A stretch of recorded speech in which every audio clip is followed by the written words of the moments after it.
ခံယူနေခြင်းတွင်ဗိုလ်ချုပ်အနောက်တပ်ဖွဲ့မှလည်းအမြင့်ဝေးဦးစီးချုပ်တာဝန်လက်ခံထမ်းဆောင်သည့်တပ်မတော်ကာကွယ်ဦးစီးချုပ်ဗိုလ်ချုပ်ကြီးကာကွယ်ဦးစီးချုပ်၏တာဝန်များအားလွှဲပြောင်းလက်ခံတာဝန်ထမ်းဆောင်သည့်ဗိုလ်ချုပ်ကြီးဇေယျကျော်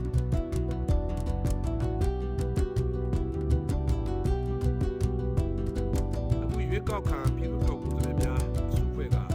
နိုင်ငံတော်သမ္မတနဲ့ပြည်ရသမ္မတများရွေးချယ်တင်ပြရေးသားအပေါ့တော့ဒီတော့ဘုရားကျွန်တော်ကတော့